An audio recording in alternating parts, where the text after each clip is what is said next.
Ladies and gentlemen, welcome back to an episode of For the Most Part podcast.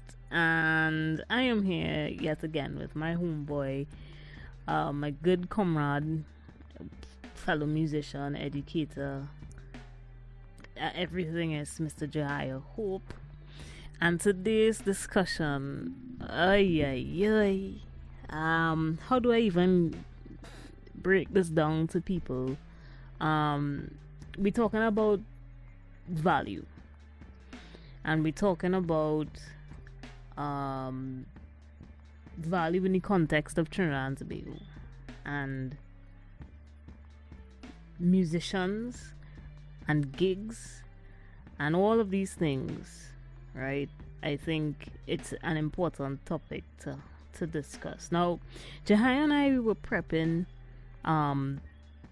just before we started this recording, and we said we needed to roll out some basic statistics for you guys to understand what has been going on behind the scenes. So Jehiah, we gonna roll out some statistics as to, I don't even know how to start the preparation, the build up to the years of musicianship to get to the point of performance. So before we even get there to that, all right, you need to start from scratch. Premise. Start Okay. from scratch. Let's actually outline what the problem is, Mm-hmm. and then we can get to dealing with The all core of issues. the core issues and how it builds up to where you realize that the current problem and what works it up to that point now. So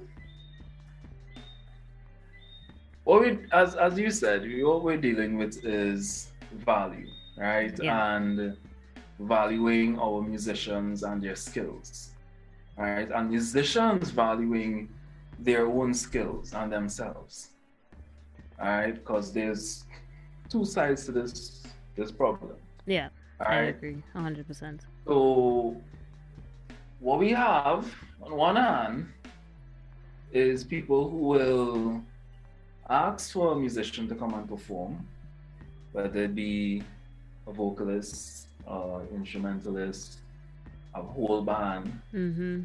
And when they call their price, it's like, oh, so much. Yeah. And then on the other hand, you have the same vocalist, instrumentalist, and band who have this hustler mentality, who will be like, well, we will undervalue or expect, some very low pay grade. So what somebody who holds themselves to a particular standard would say, well, this gig will cost you $1,000. Somebody else will like, I'll just give me a little 300 and be good.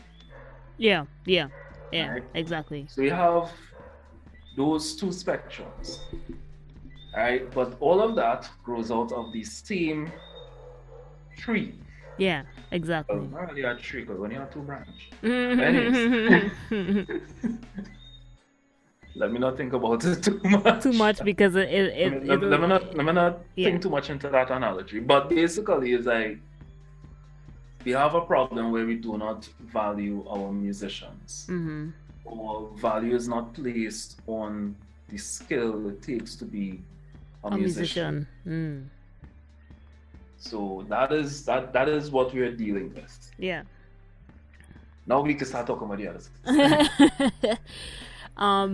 And yeah, that is it seems to be an ongoing issue with musicians, not just in Trinidad but globally, but we looking at Trinidad because it affects how we will eventually reach out there, you know what I mean, and how we're going to pitch ourselves to the international market, what we see as valuable versus what is not. One of the things that I want to point out to people is that being a musician is never really a walk in the park. right? And we always start from somewhere. Now we could bypass basically the first, like we say, like you and I doing music for a long time, more than most people are alive. Me 27 years and Jehiah, how long?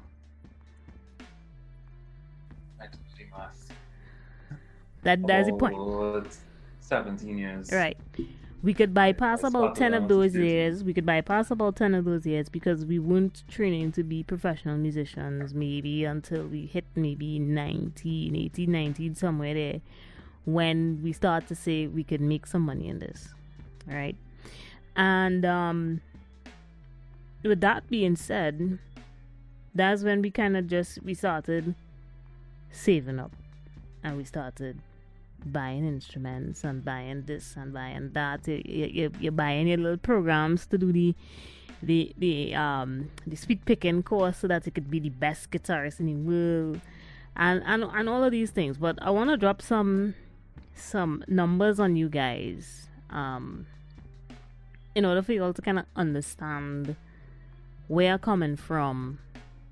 You know, with especially first to begin with, like the purchase of instruments, the base cost for example, Jehiah, was the base cost of a flute? Let's just say you going on Amazon now and you looking for a starting flute to purchase because you Start to learn. yeah, to start, not even as a start to learn, you need one so you could go to gigs. Oh, then you're not going on Amazon. Okay, so what site you going on then? Samash? So you will either go on Woodwind Brasswind,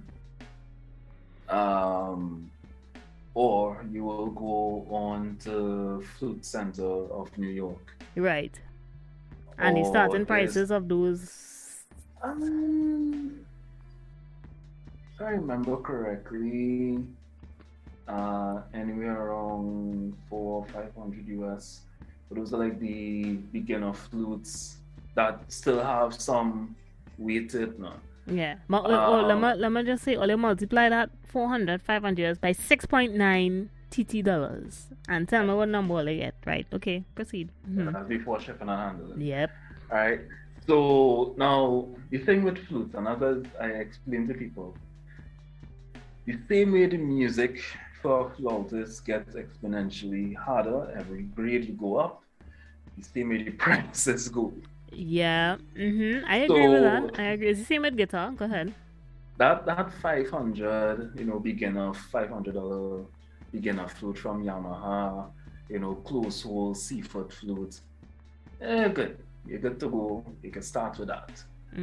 But when you start to look at, okay, I need to get a intermediate flute, you're now starting to look at the prices of about 1,500 US to about 5,000 US, Yep. according to which brand you go with. Actually, no, I lie. About 10. Yeah, the prices. It depends on what you're looking for. Oh, it depends on what you're looking for, which brand you go with, and all of those things. And then you start to see flutes that are costing A house, a car. a house, a car. There's a particular brand from Korea that certain brackets of their flutes you don't see the prices at all. Because you'll probably have to call and find out. No, you just call and say, hey, I want this particular flute with this particular head joint, with these other customizations, with my split key. You can adjust it for the size of my hand, ting. I want to make out a 14 karat gold with whatever inlays, whatever, and then you just swipe the card. And you pay how much Right. over that totals up. Pay how much that is. The last I checked, one of their flutes cost about 270,000 TT. Right? And that's one of their gold flutes. Now, I don't push for gold flutes because there's a point of diminishing returns with flutes, according to how pure your metal is and whatever. So there's a whole thing of metallurgy with that. But the thing with flutes is that the prices go from oh, okay, we can handle that. The which kidney had a mortgage, right? Yeah. Because you can get a flute locally, and that is one of the more affordable brands. Like because I had one for a year or so. Um, but that brand you could get a flute for about 2,000 TT. Right. But it's Right? not going to be Right? quality. It's not going to be quality. You get it by, you can play it, you can play it. Once you can play, you can make it sound good. That's the next thing, but that's a different discussion. Yeah, that's a separate discussion. Yeah. Right? Because you'd have to. Yeah. Let's not go into that because it would give the wrong impression that you could just get a cheap instrument and that's the way and to get go. by. Yeah. No. Yeah. Right? Because my first flute cost me about $1,500. Because it was my first flute. I'm now learning.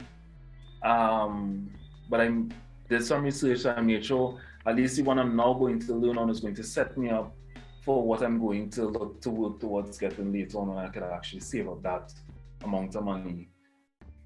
Right? So my first flute cost me $1,500. I spent playing that for about 5 years, which was way past the lifetime of that flute. Yeah. Because the quality of that flute was really at 3 years and should have moved on to the next one. Yeah. Right? That's I would say the same thing for guitar because my first guitar, I believe it was a Brownsville guitar. It costed about 1,000 maybe to 1,500 TT. That was the value of it. And I played that thing like as if there was no tomorrow. That was the one guitar that I had. And then I saved.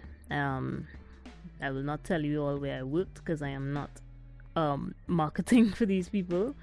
However, it was a way for me to save, and I saved wholeheartedly. I told my dad, we were, at the time, it was years ago, I say, we go into the States on vacation, and that was the time usually when every year, if we save up enough money, we could go and we shop and you pick up a this.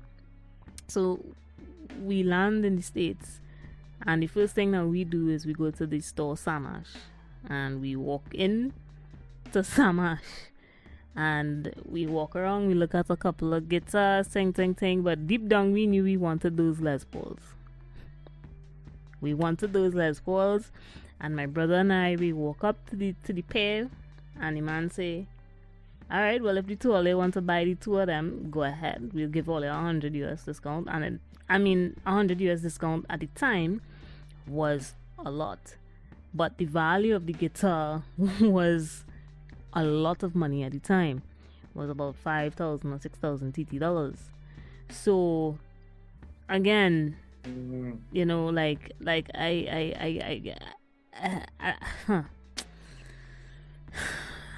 it's hanging up to my left hand side here because it became one of my most legendary instruments. That was the guitar that did most of my early recordings and that kind of thing. Yep. And let me just explain something, right? I could go down the list of instruments that I currently own, and the one thing that I have learned, and I'll big up my father for this because I always used to say, well, Daddy, here what?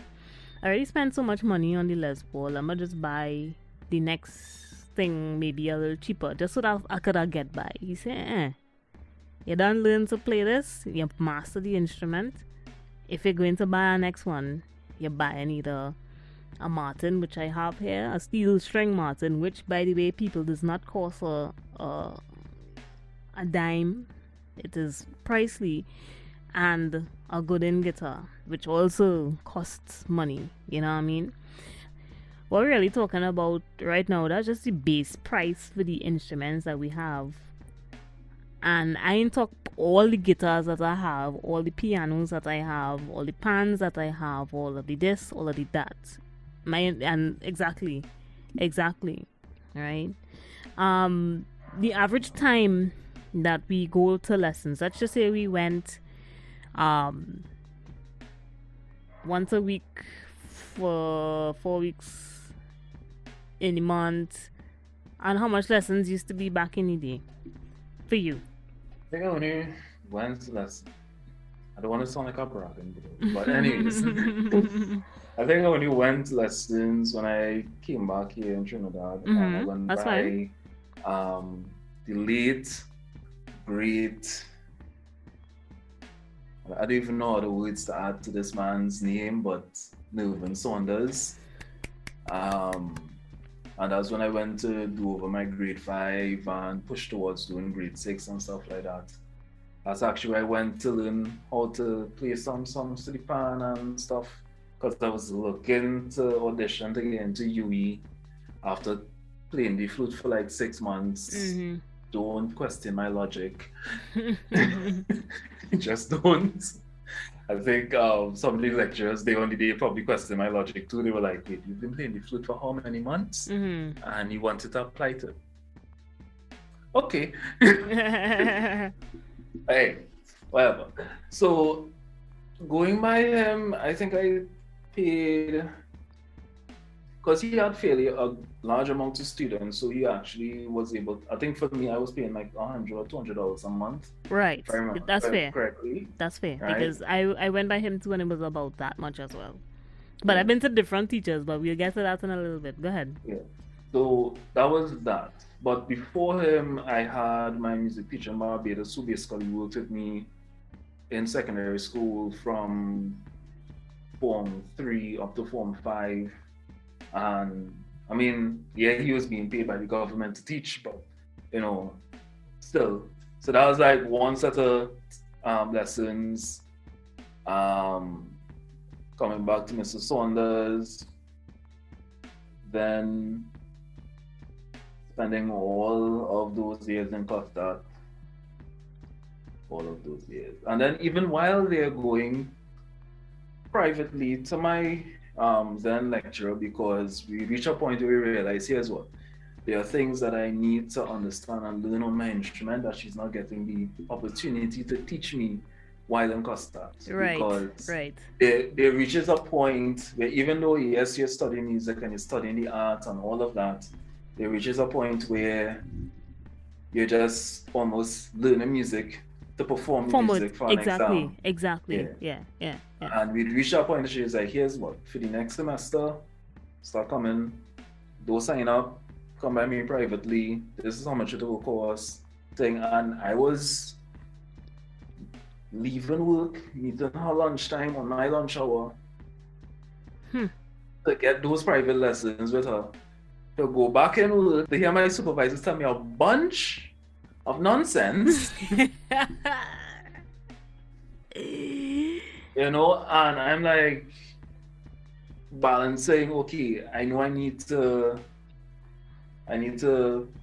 perfect my instrument to a certain point, and it's costing me not only money but my patience. You know. And how much that was with who, roughly? I think it was $60 a session, but she had quite a few people coming in because it was a good bit of us. Right. Some of us was flute, some was clarinet, because she plays all of those things.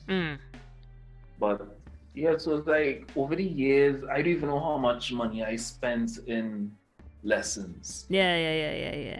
I don't know. I don't think I could put a figure, because even when I left Trinidad, went to Azerbaijan and came back, we weren't really taking music seriously. We were taking it in joke, but at that point, we were still self-taught, but we were taking it in joke.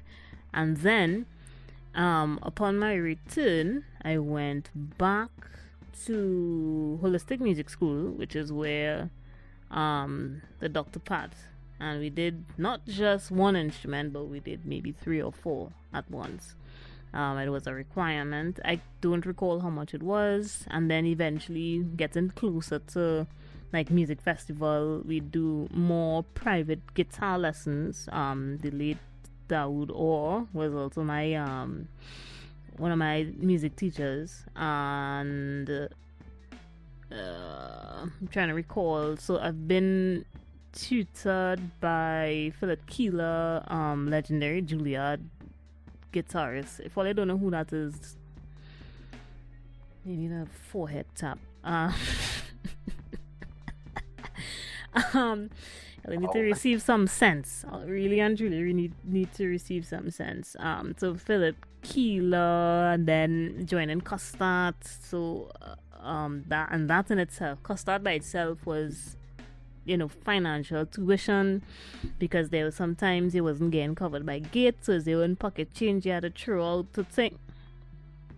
And then of course, as Jehiah say, working and you're going to class and you ain't getting no sleep and it's on your lunch hour you're practicing. And then on top of all of that too, you're still taking the small gigs here and there, and you're trying to decide if it's really worth it to drive down south for $500. And it's just be like, at what point do I say no? Yeah, you know what I mean? And I think that kind of just those kinds of experiences kind of hit the nail in the head for me, because I was like, this getting a little irritating. It can't be that I spent at least 11 years of my adult life studying music to entertain you, and all they want to pay me is an exposure for what? I've been exposed is what I'm saying. I'm going to say something, but I'll behave, guys. I can't pay bills based on exposure. Exactly. Go and tell the Digital and TNTech and WASA and people who get the bank. Go and tell them that. Go and tell them that we paying in exposure, and come back to me and tell me what they say. Because it's like, no, right now what we're dealing with right now here is on the side of the customer or the promoter, trying to undervalue what a musician is worth. Yeah. Right? Because I've played for gigs where I get $200. Yeah, same. I think we've all been through. I've played, and there are some gigs that you would go and play even if they weren't paying you. There are some that get that level of respect. That level of respect, or that that's okay, what? Yeah. Because I've gone to, somebody called me out to play for the School for the Blind. Had a beauty pageant. They're like, would you come and serenade and anything? I was like, all right, no problem, it's no scene. Because to me, that is almost like me giving back to the community. Right? And I got $200, and I was like, I wasn't expecting any kind of money. I wasn't expecting that at all. Yeah. Right? But then there are some places that will call you out to play, and you're watching them like, you want me to come and play for free? Yeah. Like, and then when you check to see the kind of event they're calling you out to play, it's like, big man. This is an executive event. And that's the next thing too. Yeah. Types of events, it shouldn't really matter how much I charge, how much you charge, whatever the case may be. The going rate should be a minimum of a certain amount. And honestly speaking, it should be double that, because we're just trying to be nice. You understand what I'm saying? But yes, there are some gigs where, you get called out, they say, so how much you would think? And you get them the rate and they say, you sure you can't do it for this amount? And I'm like, but I'm pretty sure. I'm almost certain. You know what I mean? And I always tell people, the reason why you all stopped seeing me performing is because I got tired of telling people $500 and $300 and accepting that as the value of what my time is worth. This is not minimum wage. No. Absolutely not. I have done free gigs. I have done gigs where I didn't plan to do them for free. And it's like there have been some where I got paid, but it still left a bad taste in my mouth. Yeah. Right? And it's like, at a certain point, I was like, yo, here's what. It's not working out. No. And I remember, and this was the year, I got called out to do a gig. And it's because the people didn't even call me directly. It was because they contacted another musician. He was like, I already can make, and he passed them on to me. To you, yeah. Right? And I was like, and he messaged me beforehand and let me know, hey, there's this thing, and whatever. And he was like, call the price up. And I'm like, okay. There's my price. There's my price. All right. So I'm like, okay. So then person contact me and let me know what they want to think. And I'm like, you know, like, how much should charge this person by? Because one of the most interesting things that could happen to a musician is that you're given a gig and it's not in your normal realm of operation, and you don't have to stop and think, how do I charge for this? Yeah. And I was like, okay, cool. So I figured out my price and I called my price and I got paid more.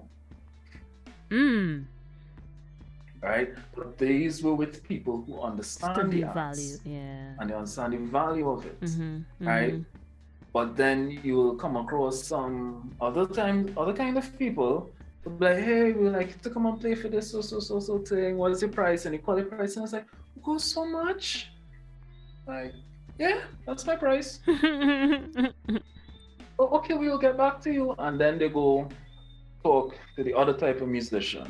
The hustlers. And these are the ones, the hustlers. And these are the ones that I'm constantly seeing people quarrel about. Ever so often, recently I saw somebody bring up an issue about a parang band that was charging, I think, less than $2,000 for a show. And I am like, what? And how many people in this parang band? I have no idea. Apparently it's a new band. Right now I'm trying to remember who I saw talking about it, but I don't want to name drop now. Yeah, it's possible we may know who it might be. And again, the new musicians, I get the low price because, you know, feeling out your market. You know, leaving an imprint, you're saying there's what we could do, ting until you establish yourself and you grow and you get a repertoire and arrangement and all these sorts of things. But I'm talking about now the musicians who are established. The groups. For example, if I were to call Alicia now, no, I'm not going to drop how much they may charge. I don't know. However, they're in the business long enough. You can't negotiate down, you know, what they're worth. They have put in the hours to get the prices that they ask for. You know what I mean? And the thing is that I'm still kind of baffled as to why the arts continues to be undervalued. And maybe it's just a thing of we don't appreciate viewing. This is going to go across not just musicians alone, and what I'm going to say next, because it affects our athletes, it affects our artisans, our craftsmen, some of our when you make a point, I'm going to make a point after. When you make a point, I'm going to make my point after. Alright. I'm not going to point fingers at any particular ministry or any government, any NGO or anything. Alright? Just a big blanket statement, or they can wrap up in the blanket of all they want or not. Would the blanket fit? Wherever the blanket fit, wrap up in it. Alright? We generally do not value our own people. Yeah, agreed, 100%. I'm not even gonna say about arts or whatever, we just generally do not value our own people. And a good example of that is, let me say right now, nobody cares about if a race being run right now in Trinidad and Tobago. But when you see the big stage, man. Yeah. And then in finals and saying everybody's that Trinidad. Son, because as I said, I'm not gonna name drop or anything. Mm-hmm. All right, but recently some of our athletes went to a country that will remain unnamed, right, to compete in a tournament, in a championship, a world championship. One of those athletes were able to ascertain a medal, the first medal for Trinidad and Tobago in that particular realm of athletics. But they basically had to do it more or less off of their own dollar. All right. There's another athlete who, some years ago, put the whole country on blast and basically said, I am no longer going to be representing Trinidad and Tobago when I go to these particular championships. All right. Now, we are musicians, and when I'm seeing athletes going through that, right now, if all you look at my bill, yes, I do a bit of some athletics, but right now I'm very unfit. So don't ask me nothing. But when we have the case where we like to see when Trinidad on the map, successful, yeah, when you're successful and thing, but when we are told, hey, if we want to see this more, we're gonna have to put money behind this. No. That's too much money. And we want that money for. But they do it before without the money before, so why they can't do that again? Yeah. You have no idea how hard that was. Yeah. Man, I had to be grinding every day to make a little money to say, all right, cool, I'm gonna put aside for my plane ticket, I'm gonna save up some money thing. And it's like, some men just reach a point and be like, this really not worth it. Like, why doing all this hard work for? Repping the whole 868 everywhere I go. But when I reach home, it's like, but who's you? Yeah. Right? And these are athletes. Now imagine how that feels to a musician. We here trying to be like, all right, let me work this music, let me drill this music. Hey, we playing the calypso, we playing the soca, we doing the Taiso jazz, we doing the jazz, we doing this, we learning the chutney, we learning the Hindi, we learning the ragas, the everything. And then it's like, we go pay our $200 for one song. Yeah. What $200 gonna do for me, dog? That's $4 for food. Yeah. I that big man, I just eat 3 and 4 times a day. Yeah. So it's like you have that issue, and then you on the other side you have the people who are hustling. And there's the hustlers who make it bad for the others who are trying to set a standard. I was just about to say that because I was going to pull up my notes. The hustlers will essentially do it for not even half the price, maybe next to nothing, because they are the ones that say, well, if you don't want to take the 200, I will take the 200 and I will keep taking the 200. It's conversations like this where I just want to get more pop. I'll see if I could edit in my receive send sticker and just because tap. Right, so that's what all they want, a lash. I'm not name dropping, but the person pointed out there's a band charging $1,500 for a full set. Alright. Now the average parang band has about 6 to 7 people. The smallest that I've seen is about 6 or 7 people, right? Yeah. I call it 6 people. 1,500 divided by 6. That basically looking at me, every man probably getting $250 on average. And that was just random math. That doesn't even account for gas. That's the rehearsal time. How much hours? That don't account for And nothing. leader taking a larger portion and then Probably. splitting it up with everybody else. So it means Right? that most likely is not going to just be 250 per head. It's probably going to be 100 per head or 150. Yeah. Right? So something like that damages the market. Because now if it is I come up with a 6-man parang ban and I tell you, hey, the price is $4,000 for a full set. You go watch me like, but I pay a band last week and them charged me $1,500. So now what's I your watching scene? you like, okay. Now, gonna get real comical. I'm not promoting violence, people. Don't promote violence. Violence is only useful when it's necessary. Alright? We're about peace over here. You know?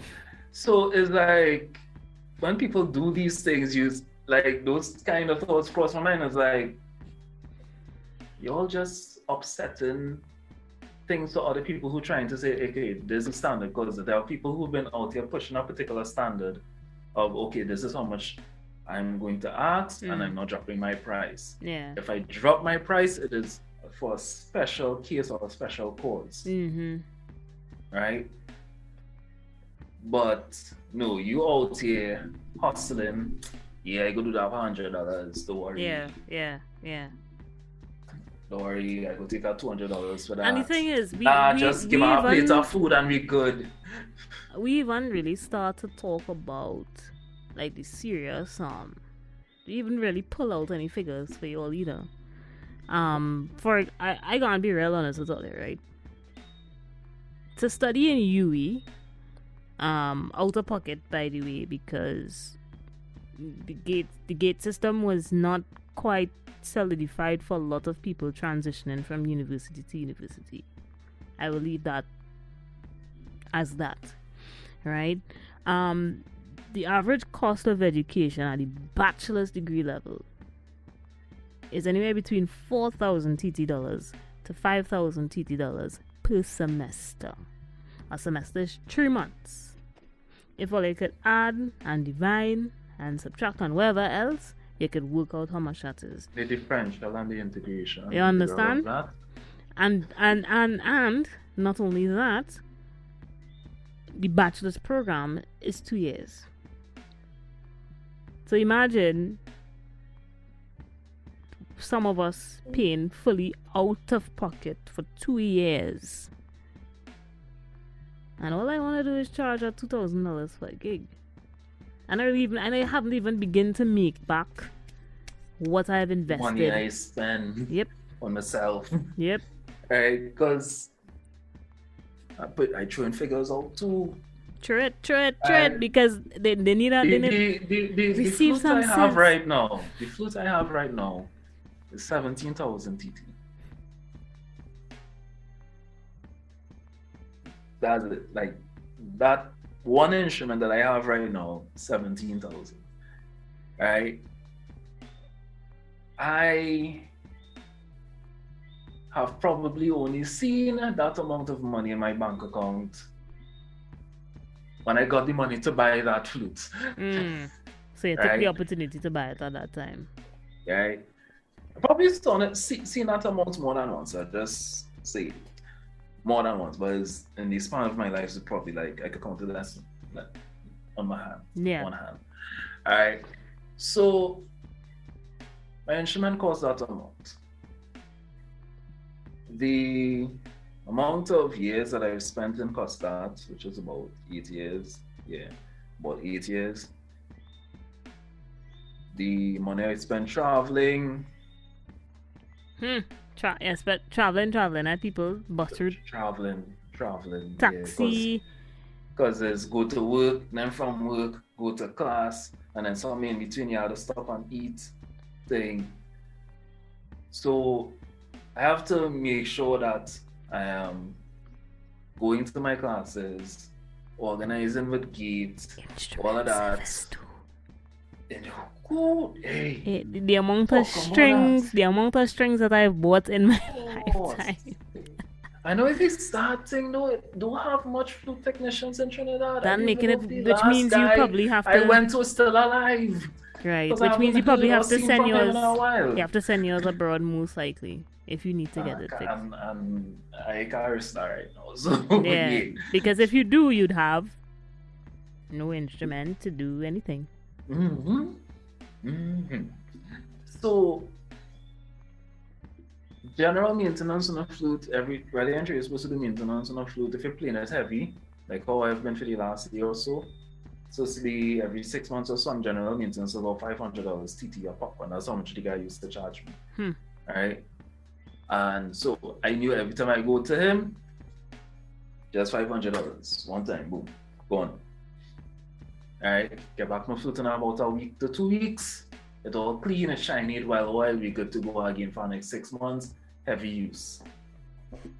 You could push it for about a year if you want. All right, so that's that. Traveling, going to class. Then there's this phenomenon with Costart that you graduate and then somehow you still have tuition to pay off. Even though you sign up a gate. But hey. The stories are similar all around, guys. Just saying. Hey, yeah, so I can say that all loud. One person went through that. So you clear that out of pocket. Mm-hmm. You ain't seeing no money again. You shake your hand and give your unceremonious congratulations in our office and you collect your certificate. I am now a bachelor's. I'm a bachelor's in education with a specialization in woodwind. That took me 8 years. Why? Because Costart and their magic. They bend time. Mm-hmm. It's supposed to take 4 years. It took 8. It's magic. You cannot come and watch me at this point in time of my life where I've gotten some sense. I have sat down and realized, here's what, I need to put more worth on what I can do as a musician and based on what I know. You cannot come and watch me and tell me, well, I could pay her $200 for if you come and play 2 songs. So you know, 2 songs is $800. And as the base price, whoops.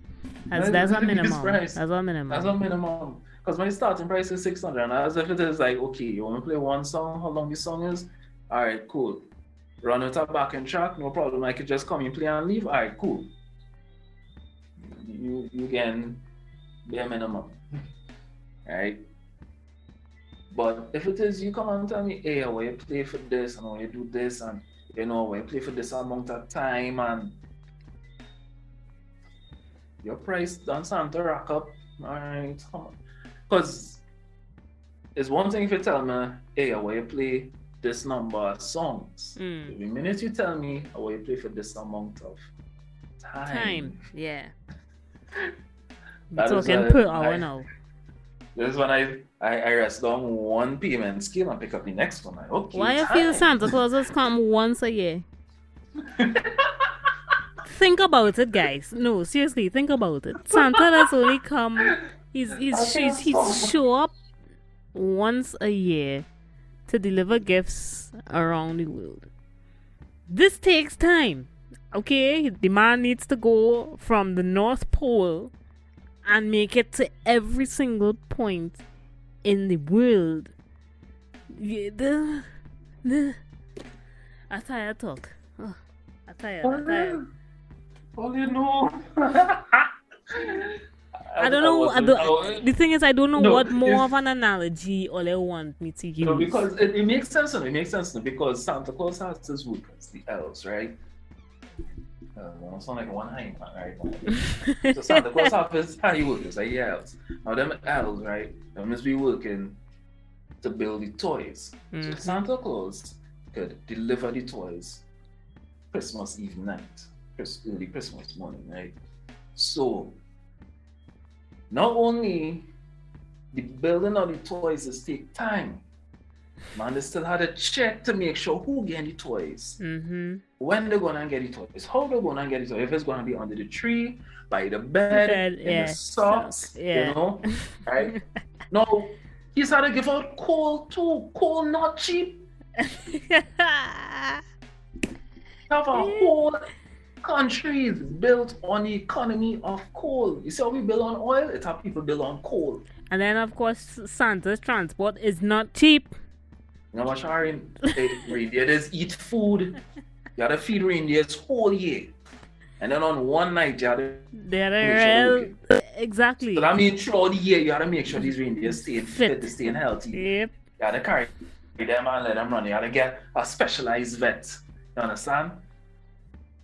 Well, you could tell me how much are they gonna go charge Santa. And we haven't even factored in teachers who teach it on certain days, and if you have to cancel to. But we don't need to get into that, because the point is, time is the ruling factor here.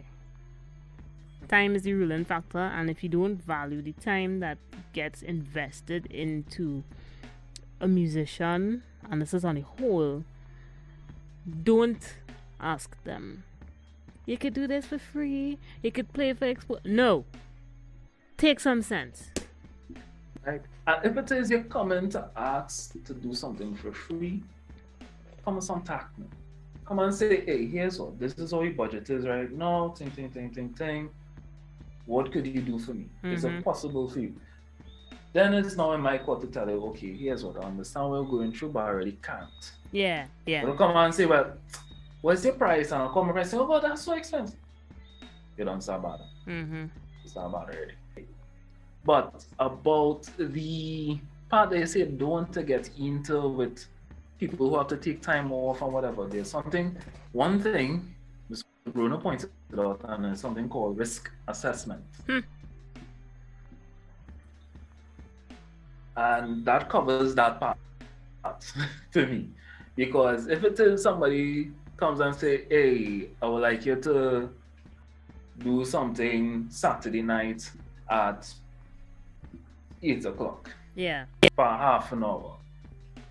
I have to take into consideration, okay, if it's I have to do this thing live on this important Spain, and you want me to perform from 8 o'clock, I need to take into consideration I need to be there from about 6 or 6:30 for a safe time to make sure if anything goes wrong within that space of time while I'm setting up, I have time to fix the issue. Yeah.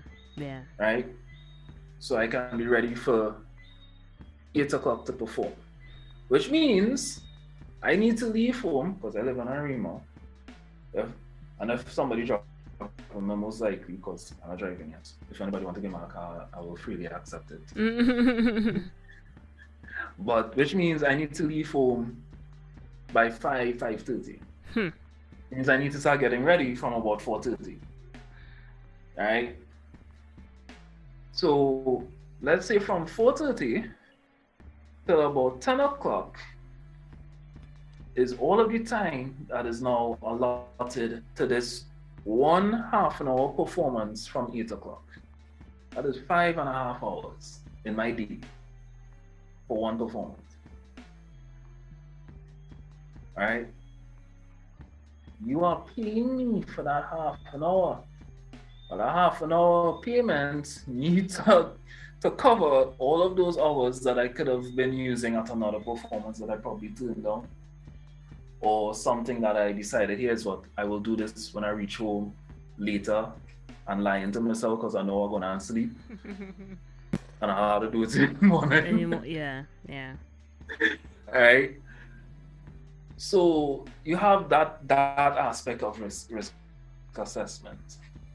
Then you also have the aspect where, okay, and this has happened in my previous job, parang band that I played with, they were like, hey, this Friday, this particular lunchtime, you had to perform at the band sponsor main building in Port of Spain. I'm like, all right, cool, no problem. What time you had to be there? For 11 o'clock. Okay. I might be able to reach about 11:30 because I have to be in work, but I'll run away and reach there for 11:30. All right. He said, okay, no problem. Because we need to be performing at 12. I smelling a late start, boy. An hour or 2 hours after it was supposed to start.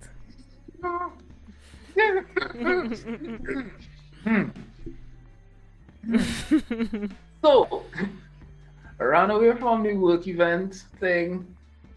Let my supervisor know, hey, I'm going and do a performance. I'm coming back today. She's like, okay. But reach back as soon as it's done. It's like, right.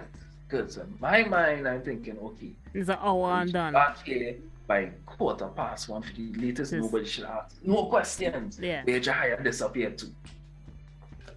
Performance starts at 12:30. And it's an hour set. Only a half an hour to 45 minutes set, very actually. So we finished at the time I wanted to reach back. Now, I am on foot. But then again, we're in Port of Spain, so I wouldn't even bother to drive to reach back anyways. Yeah. Because I might have to take longer. I am on foot. And I am hustling to reach back to where I was. Now, mind you, I get paid for that performance. So with that particular band, for every performance, there's a set price for every performance. And I am quite fine by that. All right. But I reach back in, just, melt into the room, just, reappeared and just melt into my position. Like, I never left. Yeah. And then after everything finishes, my then supervisor was like, Jehiah, what happened? They were asking for you. And I say, the performance started late. It's like, oh, okay, just make sure that will happen again. How the hell am I supposed to make sure that will happen again? Yeah. You understand? So it's like, I risk it for the biscuit. I could have get pulled into a disciplinary meeting for that. If the people and animals, they'll grind me. But you have musicians trying to, put themselves in two places at once, just trying to get by. You calling them out to perform. Pay the price now. And the ones who are hustling, get some sense and value yourself, please. Just value yourself. Don't be charging people way less, thinking, well, yeah, we could get more gigs. Yeah, you might get more gigs, but the people hiring you are not going to value. You charging less is not, and you getting more gigs. You will realize how fast our money will disappear out of your hand, one, because it's quick money and quick money don't last. And you will find people treating you anyhow or how talking to you anyhow at a certain point. Because the minute you decide, well, I want to pull up my standards, who you feel you is, you don't set yourself up for that. So, have some sense. As Kemi did say, take sense. Guys, I think we covered this topic for the most part, and that's not a pun intended. It wasn't really intended. However, I think people understand what I mean. There's so many different aspects we could have gone into. One thing that I was thinking about this whole conversation is the value of pan, and I don't feel like going into that tonight because the issue. Maybe it's February to talk about that. I honestly don't believe that Trinidad is ready to hear the truth, and it will just take us putting out more content and having these kinds of conversations that are uncomfortable so that people can understand what I am trying to say and what I am trying to do. You know what I mean? And at the end of the day, my point has always been this, and I think I said it. It might have been season 2 for the Page Turner episode. That was a big thing. We didn't care when Page Turner was down here or making any kind of small change music. We didn't care. However, we cared when she was on The Voice. We cared long after. And that is something that needs to change. It has to change. It must change, and it will change.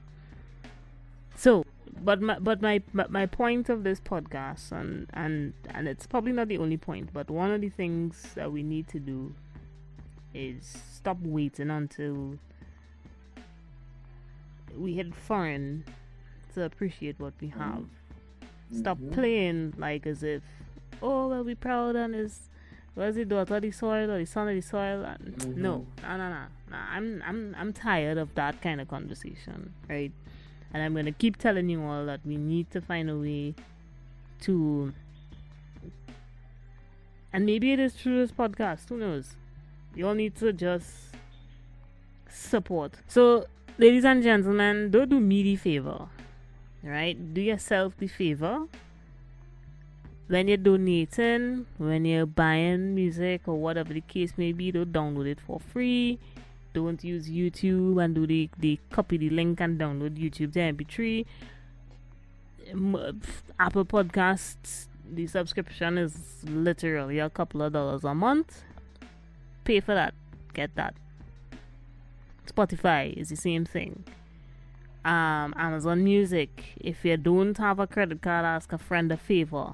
Make friends with somebody with a credit card and start to purchase the music. Only hear me talk enough tonight. Right?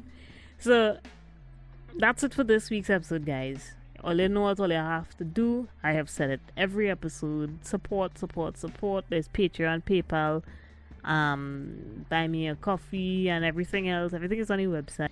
However, as I said, donate. We actually have a special running now for Christmas time. We have a merchandise sales. So if you actually want to donate, you can actually buy and get $5 off. Enter the promo code FTMP Xmas upon checkout and you get $5 off. So yeah, enjoy that, guys. Like, share, comment, subscribe, and we will see you. And we will hear you on the next one. Jehiah, thank you so much for your time. No problem. Love, peace, and hair grease to everybody. Peace out, guys. Peace out. And receive some sense.